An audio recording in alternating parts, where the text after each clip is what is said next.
Hi guys, welcome to another episode of Titanic Myths and Superstition. I am Adam, back with you for another delve into the supernatural, I guess this time, of the paranormal superstition. I don't know. Um, we're going to be looking at people that predicted the sinking of the Titanic in one way or another, whether is it a dream or a vision or communication with the dead or something along those lines.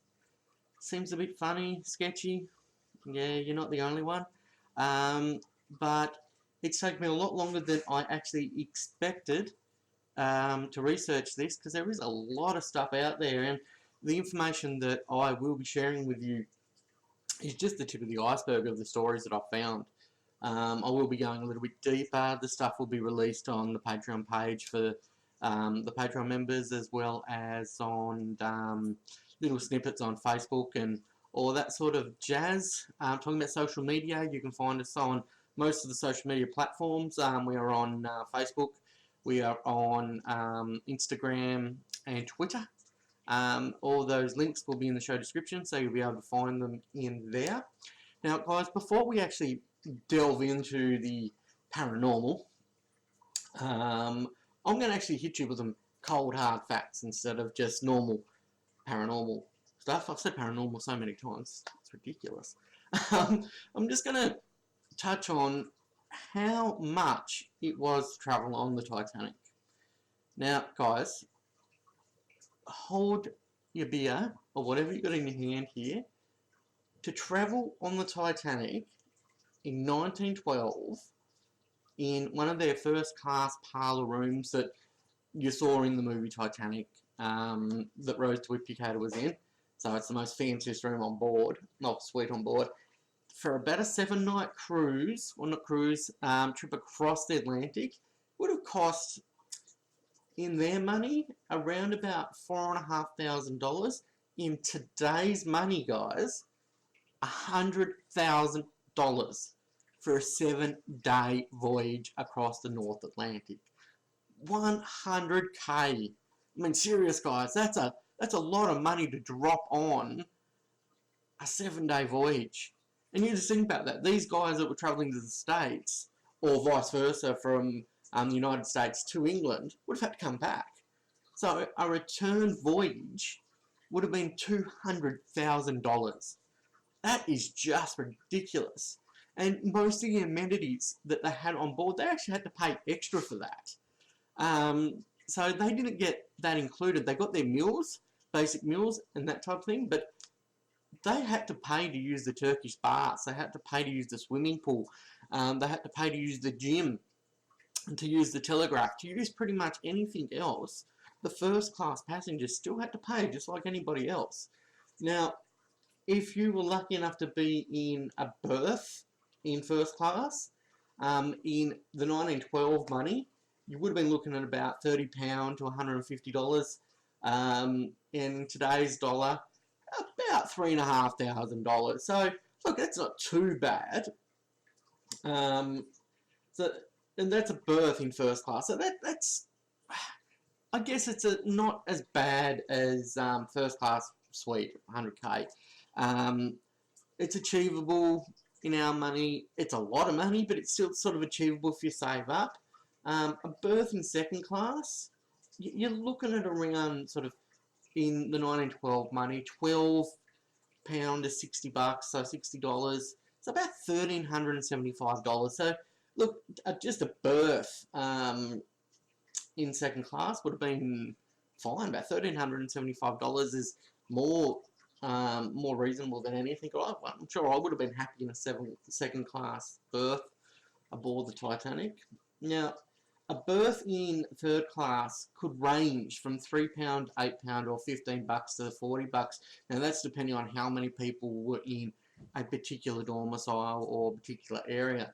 Now, the third class, you've got to remember at the time, was pretty much equivalent to second class on any of the other ships. So it was a nice area to sleep. And unlike a lot of the other providers, White Star Line, who own the Titanic, actually provided third-class passengers with 3 good meals a day.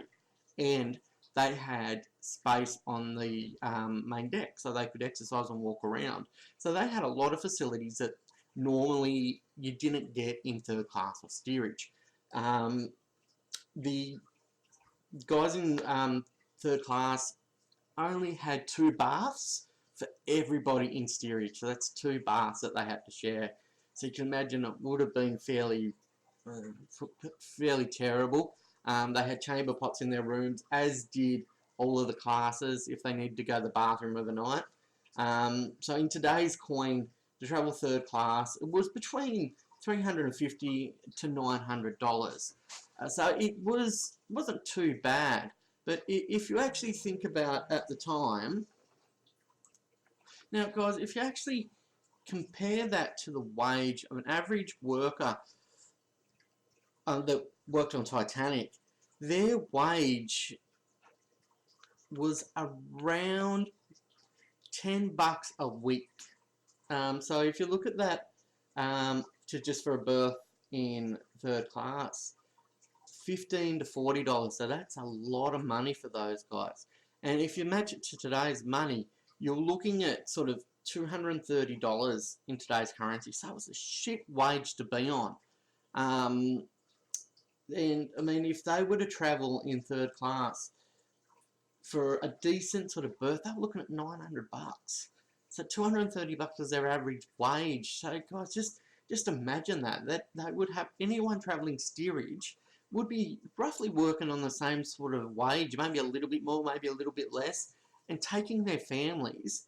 I mean, this was a huge expense for them, a huge expense.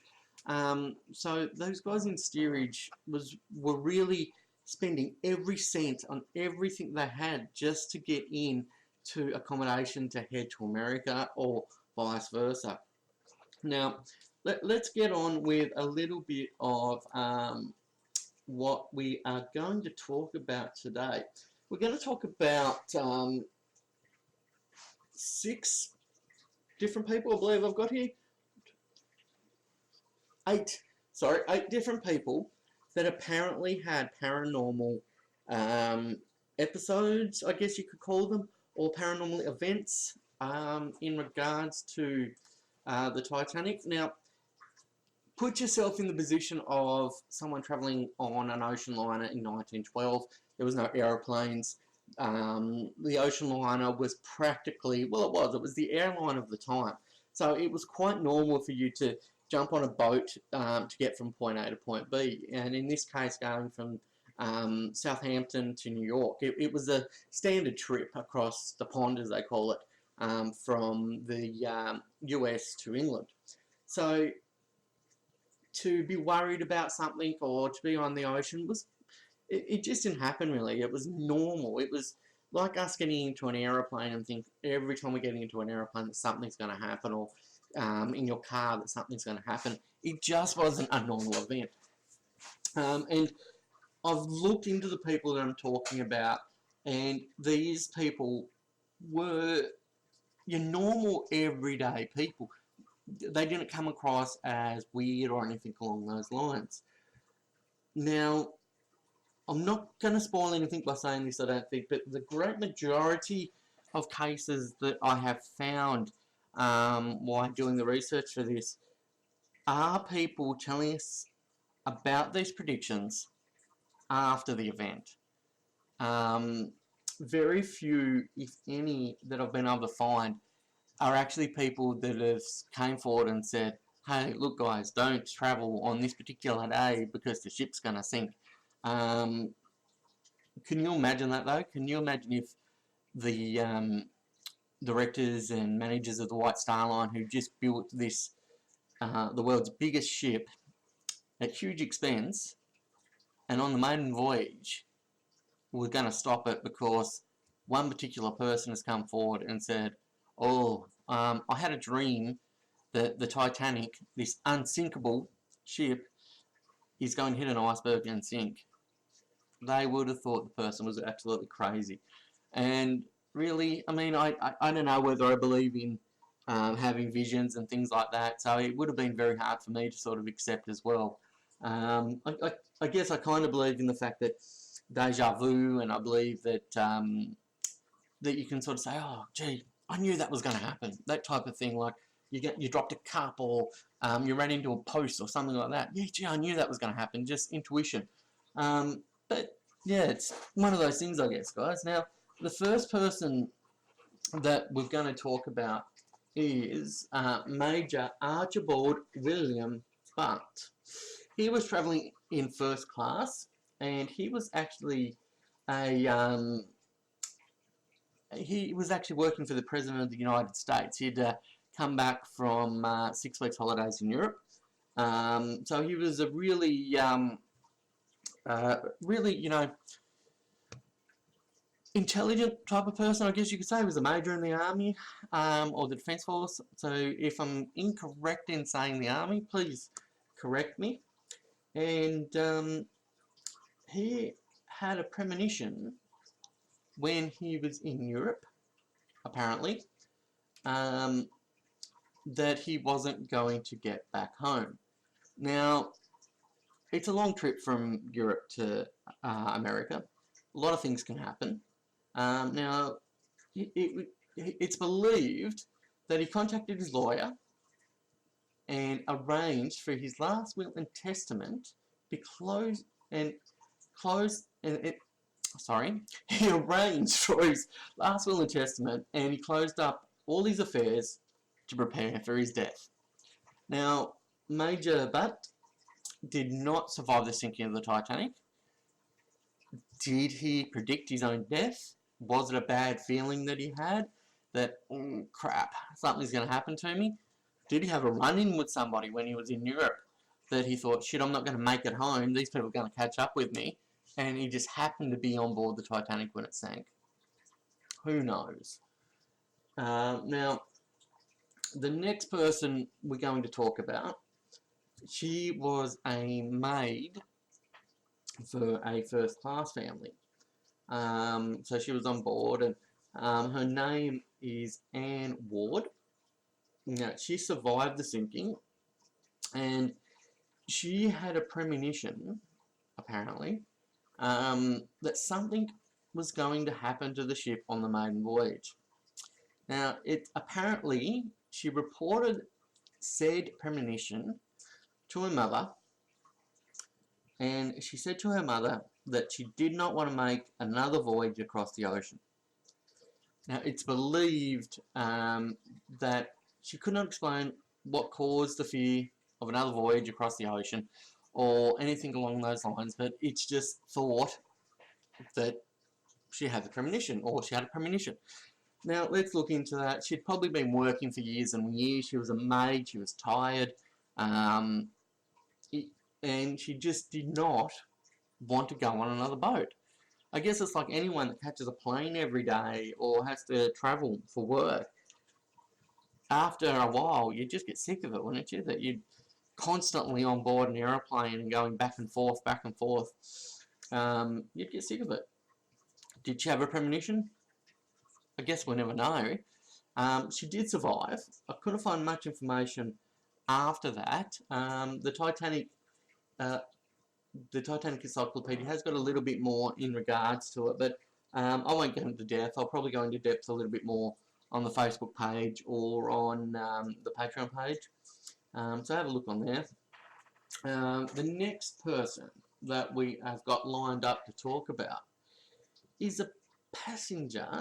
I couldn't actually find, I believe he was second class passenger, Mr. William Thomas Stred, I believe it is.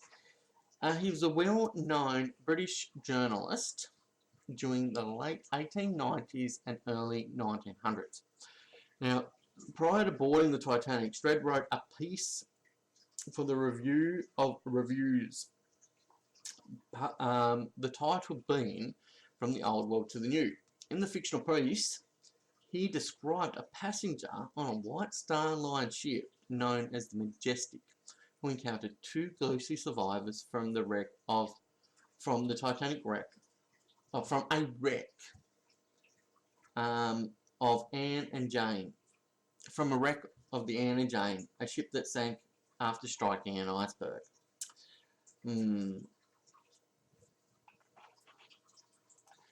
Now, he was apparently warned of the sinking of the Titanic by a letter that was sent to him.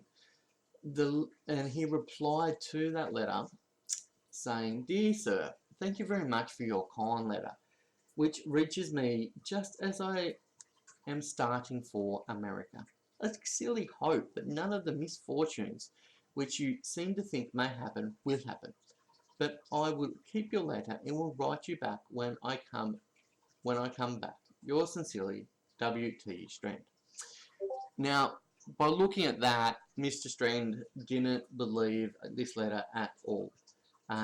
He did not survive the sinking of the ship. But again, this information came from a 1919 piece that was reported. Now, 1919 compared to 1912, it's quite a long time afterwards. So it's sort of hard to think that it actually did happen. So there's no actual written evidence that Mr. Strand got that before the sinking or anything along those lines. Yes, we have got the letter he wrote back, but who knows, really? There's no copy that I can find of that letter. It could have been written in 1919 to say, hey, look, I warned him of this, but he didn't listen, that type of thing. Now, the next one that we actually look at is one of the officers on board the Titanic, Chief Officer Henry Tingle Wilde. Now, Chief Officer Wilde had been with White Star Line for quite a while, so he knew what he was doing. He was used to the sea. He had been on many ships, and he was quite happy, quite content.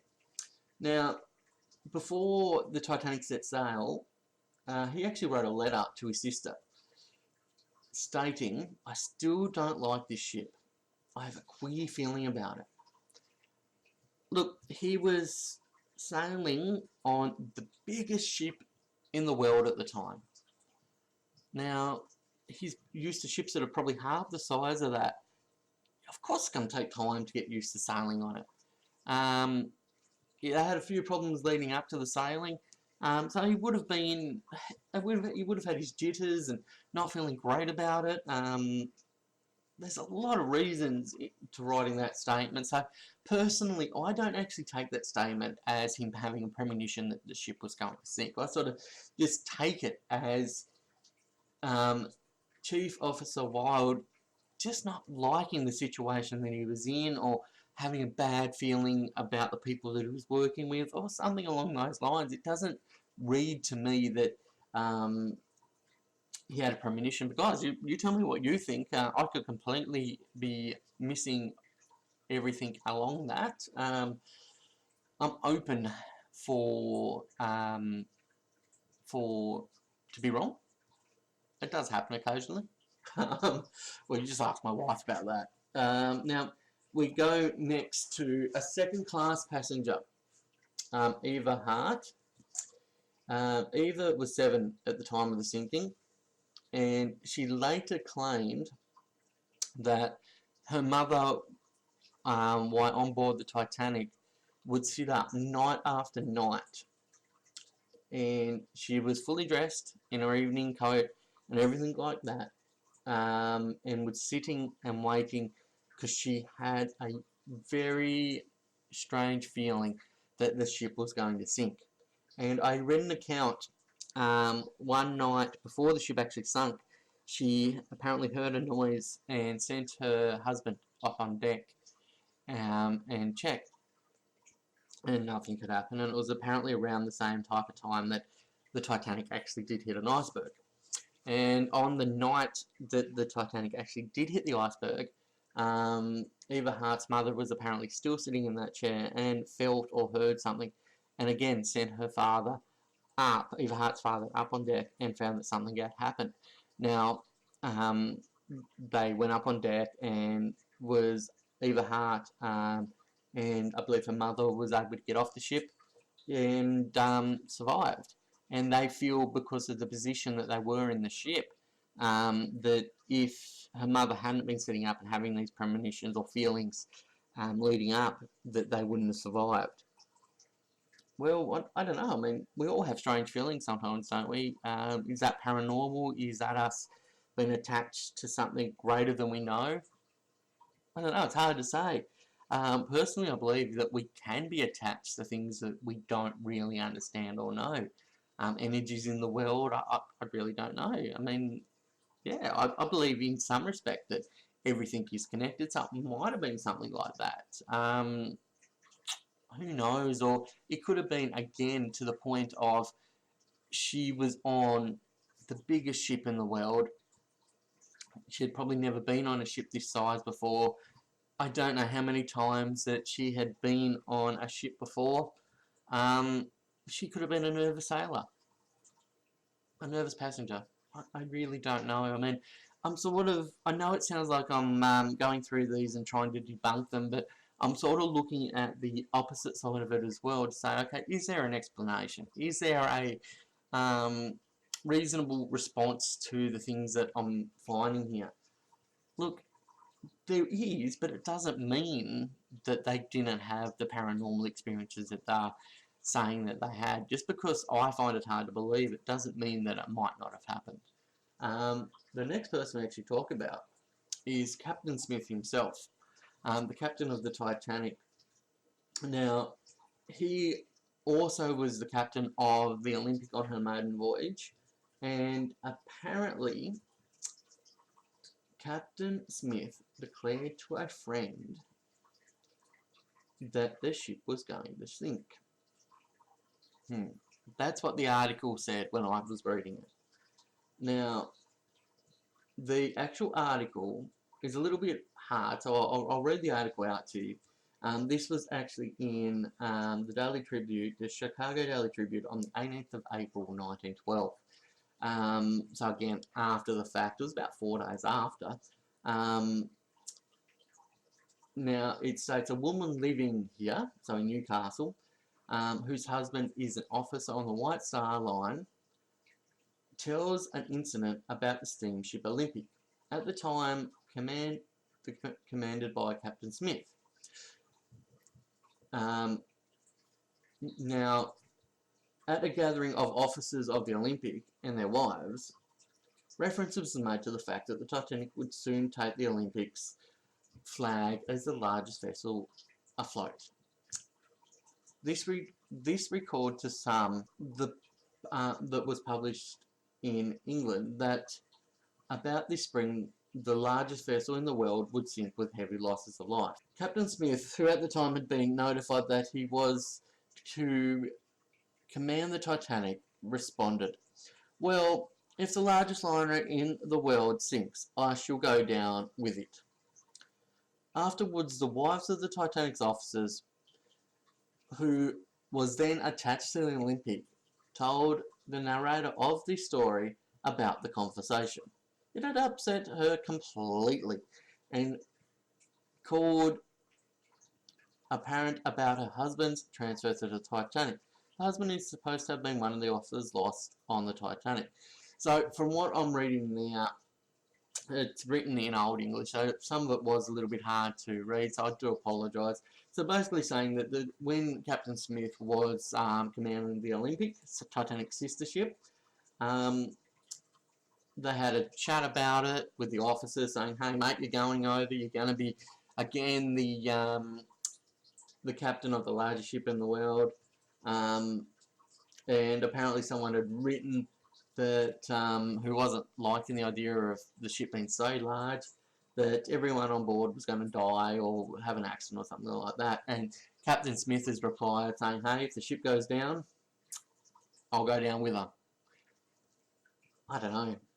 Again, I don't feel he's actually predicting that the ship will sink. I just feel that he's saying, "Look, I'm the captain of this guy. If the ship sinks, I'm going to go down with it," as the captain normally did at the time. I don't know. What do you think, guys? Is he having a premonition here that the ship's going to sink? A captain that had been on the water for over 50 years, who was Commodore of the White Star Line.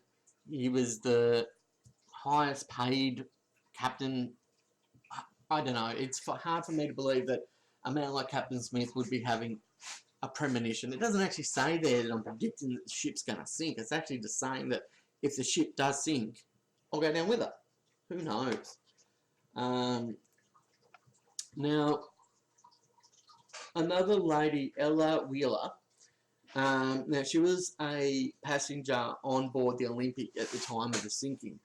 Now, she was a first-class passenger. Now, she and her husband were sailing to England, so they were on the reverse trip when the Titanic went down. Now, they had actually got some information about that there'd been an accident, but the information that they received was one of the wrong messages that at the time of the sinking was going around a lot. And the information was, yeah, Titanic hit an iceberg, there was great damage, everyone is okay, it's slowly making its way to Newfoundland, which was very close to the location of the sinking.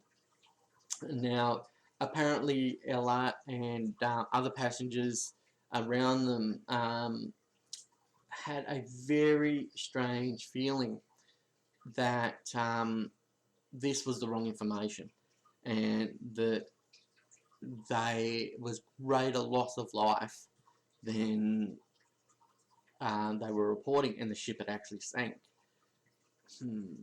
The reason apparently that they were so worried and that they're having great feelings is they had friends and people that they knew on board, and this was the case for the crew as well. And then later on, around a few hours later, they'd actually been told the gravity of the situation, that the Titanic had sunk, and everybody on board had not survived, and there was great loss of life. Now, this has been reported in 1919.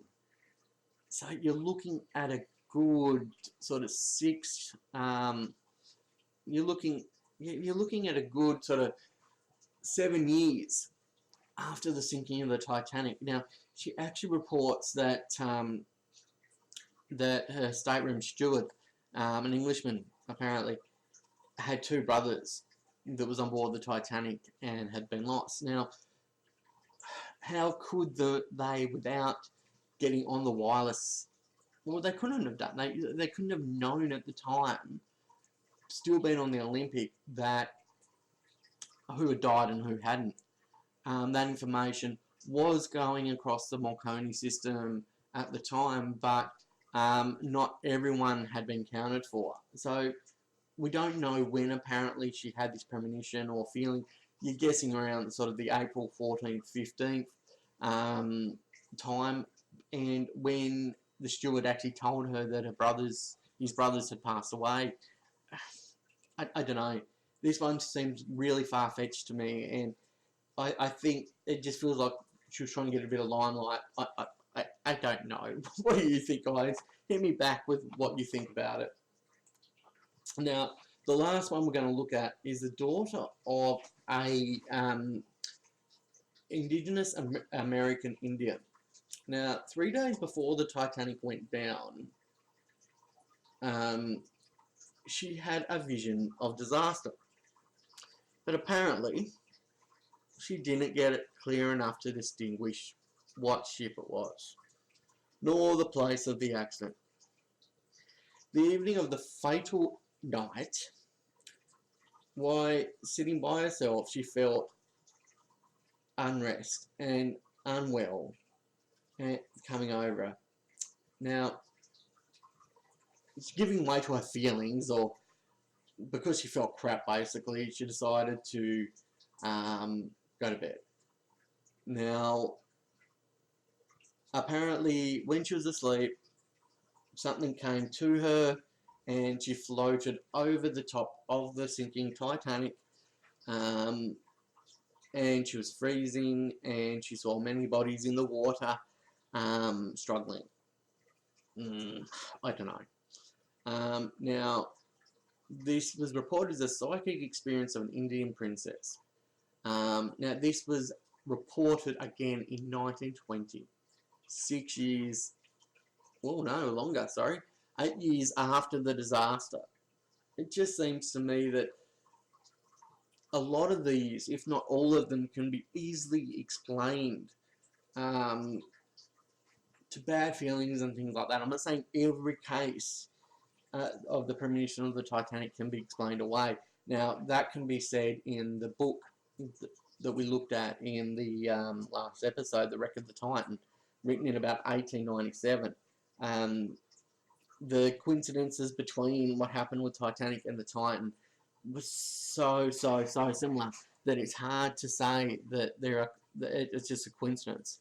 But when it comes to the stories that I found, it just feels like they're easily explained away. I would say, in exception to the Eva Hart one, would probably be the only one that I would sort of feel that has any sort of chance of being paranormal. What do you think, everyone? Just what do you think about the ones that you've heard? Who do you think feels like paranormal? Have you got any other stories that you can share with me that I'll pop on the Facebook page that I can look into? I don't know, it's sort of hard. I do believe that things can happen, I guess, that you can feel things that might happen. But when it comes to this, I don't know, it just seems to me that these stories can be easily explained. Let me know what you think. Thanks for listening. And I will see you next time when we talk about who booked on the Titanic and didn't actually get on board. Hope you can be with me. Thanks for listening, and I'll see you next time.